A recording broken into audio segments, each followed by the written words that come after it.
संख्याएं हों तो a धन b बराबर -15/11 हो तो b प्लस a ज्ञात कीजिए।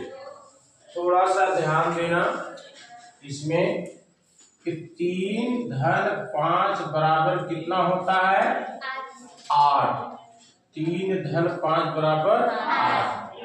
क्रम को बदल दिया जाए 5 धन 3 तब भी बराबर कितना होगा 8। उसी तरह इसमें क्या दिया है a धन b बराबर -15/11। इसको क्रम को बदल दिया जाए तो b प्लस a, तो जो योग होगा वो सेम ही होगा ना, योग सेम ही होगा। ये होगा -15/11, यानी a प्लस b या b प्लस a बराबर -15/11 ही होगा। क्रम विनिमय नियम कह रहे हैं निम्नलिखित या निम्नांकित रिक्त स्थानों की पूर्ति अपनी अभ्यास पुस्तिका में करिए। ये देखो यहाँ पर मानो ये a है और यहाँ पर ये b है, तो आगे चल के क्या दिया है b और a। कहने का मतलब है जैसे हमने बताया 1 धन 2 बराबर 3, तो 2 धन 1 बराबर भी 3 ही होगा। क्रम विनिमय नियम लागू होता है। समझ में आ रहा बात कि नहीं समझ में आ रहा? 1 धन 2 को जोड़ो 3 आएगा, 2 धन 1 को जोड़ो कितना आएगा 3 ही आएगा। क्रम को पलट देने से ये 2 पहले आ गया, बाद में था यहाँ पे, यहाँ 2 आ गया, और ये पहले थे यहाँ दूसरे स्थान पर आ गया, बीच में प्लस है, तो क्रम विनिमय का नियम लागू होता है। क्रम को बदल देने से भी योगफल वही रहता है। अब जैसे देखो ये है a, इसका ज्ञात करना है, a इसका ज्ञात करना है, b -12/7 है, तो यहाँ पर b हमने 12/7 कर दिया है ही। ये a की जगह 5/11 है। इसका मतलब है इस a की जगह यही सेम संख्या होगी कि 5/11। यही रिक्त स्थान की पूर्ति करना है। समझ में आ नहीं आया ये चीज? जैसे 1 धन 2 बराबर 3 और 2 धन 1 बराबर 3, चाहे इसको यहाँ रख दिया गया चाहे इसको यहाँ बदल दिया गया, क्रम को बदल दिया गया। उसी तरह है इस क्रम को यहाँ पहले लगा दिया गया तो ऑटोमेटिक ये क्रम यहाँ पर आ गया, क्योंकि दोनों का योग हमेशा क्या है बराबर होगा। इसका मतलब उत्तर है 5/11। रिक्त स्थान की पूर्ति हो गई। ये देखो ये शास्त्रीय नियम है, 3 पद है। 1 यहाँ पे रिक्त स्थान भरना है, 2 3, 1 2 3। इसके दो तरीके से हम इसको निकाल सकते हैं। पहला तरीका है 1 धन कोष्टक में 2 धन 3 बराबर कितना हो जाएगा 1 धन कोष्टक में जोड़ा 3 2 5, ये कितना हुआ 6। अब 1 धन 2 बड़ा कोष्टक कर दिया और धन 3 कर दिया, तो क्या हो जाएगा 1 3, मतलब 1 और 2 जोड़ क्या हो जाएगा 3 और प्लस 3, यानी क्या हो गया 6। मतलब हम चाहे इस दोनों पद को पहले लें फिर तीसरे को जोड़े, योग उतना ही आएगा, योगफल कितना आएगा उतना आएगा। उसी तरह है 1 पद 2 पद 3 पद, इसमें क्या किया इन दोनों को जोड़ा है और इसमें इन दोनों को जोड़ा है। तो इसमें देखो ऋण 10 है, ऋण 10 है और ये ऋण 7/12 है, ऋण 7, तो कौन सा पद नहीं है 5/6। इसका उत्तर 5/6 हो गया। एक सरल तरीका ये है।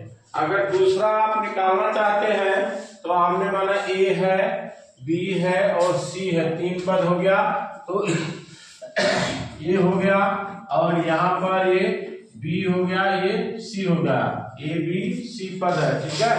अब अगर दूसरे तरीके से हमको निकालना हो कि क्या होगा, तो दूसरे तरीके से भी इसको निकाला जा सकता है। दूसरे तरीके से कैसे निकालते हैं? अगर हमने यहाँ पर मान लिया a है, क्या है a है, अगर यहाँ पर हमने मान लिया ये है दूसरे तरीके से। तब देखो ये क्या है, कोष्टक खोलोगे तो ऋण 10 धन ये आ जाएगा, ये धन हो गया। धन इस कोष्टक को तोड़ोगे तो ऋण आ जाएगा 7/12 हो गया, बराबर इस कोष्टक को ऋण 10 और उसको जोड़ो, इसका हो जाएगा 5/6। ये कोष्टक खुलेगा तो ऋण हो जाएगा 7/12, ठीक है। इसको देखो ऋण 10, ये 6 और 12 का लघुत्तम क्या हो जाएगा 12, 6 और 12 का लघुत्तम हो जाएगा 12। अब क्या है, 6 का भाग दो 12 में 2 बार जाएगा, 2 को गुणा करो अंश से 10 माइनस 12 का भाग 12 में 2 गुणा करो अंश से कितना आ गया 7, ये हो गया, ये हो गया ऋण 10। ये यहाँ पे धन है ना, यहाँ पे धन, ये धन। अब ये है 10 में से 7 गए 3/12, 3 चौक, ये हुआ ऋण 10 धन 1/4। समझ में आया। अब इधर आ जाओ, इसको a बराबर ले जाओ, इसको उस तरफ ले जाओगे धन 10 हो जाएगा, ये धन 7/12 हो जाएगा। और उधर क्या है बराबर के ऋण 10 है धन 1/4। ऋण 10 और धन 10 कट गया, बचा क्या 7/12 धन 1/4। लघुत्तम लो 12 और 4 का लघुत्तम 12, कैसे नहीं 4 4 4 दूनी 8, ऐसे नहीं निकालते, या फिर ऐसे निकालो 4 और 12, 2 से भाग दो, 2 दूनी 4, 2 6 12, 2 से भाग दो 2 1 2, 2 क्या है 6, 3 से भाग दो 1 1, इसका पूरा 3 दूनी 6 6 दूनी 12, ये है। 12 का भाग 12 में दोगे, बाहर जाएगा 1 गुणा अंश करो कितना आएगा 7 धन 4 का भाग 12 में 4 क्या है 12, बाहर जाएगा 3 गुणा अंश करोगे 1 क्या है 3, ये क्या हुआ 7 3 10/12, 2 से काटो 2 पंजे 10, 2 छक्के 5/6, ये उत्तर है जो हमने डायरेक्ट उत्तर निकाल दिया था कि ये 5/6 है। समझ में आया। रिक्त स्थान कितना हो गया 5/6 हो गया। तो ये देखो अगला सवाल है 6वें का पहला, 3/7 धन कोष्टक ऋण 5/14 धन कोष्टक ऋण 11/14। ये सबसे पहले क्या करना, कोष्टक को तोड़ना है। 3/7, अब ये ऋण कोष्टक के अंदर है, बाहर आएगा तो प्लस क्या हो जाएगा ऋण 5/14। ये भी कोष्टक के बाहर आएगा तो ऋण हो जाएगा 11/14। अब इसका लघुत्तम है 14। 7 और 14 का लघुत्तम 14 होता है। कैसे है 7 और 14, सबसे छोटी संख्या 2, 7 नहीं कटेगा, 2 7 14, 7 सिर्फ 7 से कटेगा 1 और 1, यानी 7 दूनी 14।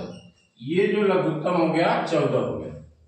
अब अगला नियम कहता है कि इसका जो हर है 7 है, 7 का भाग दो 14 में, कितना बार जाएगा 2 बार, 7 दूनी 14। जो 2 बार गया है वो अंश से गुणा करो। ध्यान, इधर ब्लैक बोर्ड बहुत नीचे स्तर से बता रहा हूं, जो क्लास 3 और 4 में बताया जाता है। 2 बार गया तो इसको अंश से गुणा करो, 3 दूनी 6, 3 दूनी 6, ऋण है ऋण कर दिया। 14 का भाग दो 14 में बार जाएगा 1 का गुणा अंश करो, 5 के 5, ये है ऋण। 14 का भाग 14 में दो, बाहर जाएगा कितना 1 का गुणा 11 में करो 11, ठीक ना। ये अब देखो ऋण ऋण को जोड़ो, 6 ऋण ऋण ऋण जोड़ा जाएगा, 11 5 कितना हो गया 16।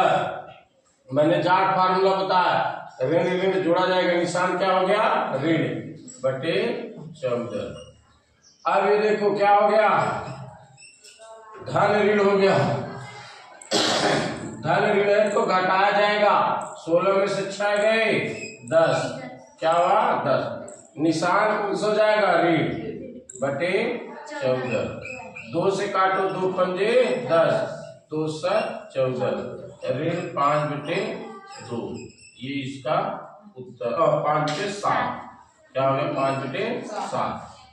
2 बटे 5 धन कोष्टक शुरू ऋण 8 बटे ऋण 3 कोष्टक बंद धन कोष्टक शुरू 4 बटे ऋण 5 कोष्टक बंद धन कोष्टक शुरू ऋण 2 बटे 3 कोष्टक बंद। सवाल ऐसे पढ़ना है। अब देखो इसको कोष्टक खोलना सबसे पहले 2 बटे 5 धन ये ऋण ऋण कट गया 8 बटे 3 हो गया, ऋण ऋण क्या हो गया धन हो गया। ये ऋण यहाँ आ गया ऋण 4 बटे 5, ये ऋण यहाँ आ गया ऋण 2 बटे 3। अब 5 और 3 का क्या करना है लघुत्तम। कितना हो गया 15, कितना हो गया 15। 5 का भाग 2 15 में भाग जाएगा 3, 3 का गुणा अंश 3 दूनी 6 प्लस 3 का भाग 2 15 में 3 पचे 15, 5 बार गया 5 गुणा अंश करो 5 40 ऋण 5 का भाग 2 5 क्या है 15, 3 बार गया 3 का गुणा 4 करो 4 क्या है 12 ऋण 3 का भाग 2 15, 3 पचे 15, 5 बार गया 5 गुणा अंश करो 5 दूनी 10। इसमें ऋण ऋण धन धन जोड़ लो, ये 40 ये 6 46। इसके बाद ये क्या हुआ 12 10 22 निशान ऋण। जब भी जाट फार्मूला है ऋण ऋण जोड़ा जाता है और निशान क्या होता है ऋण बटे 15।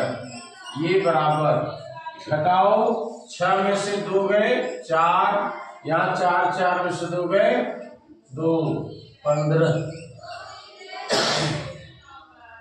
3 8 3 बचे 8 बटे 5। ये आपका उत्तर हो गया।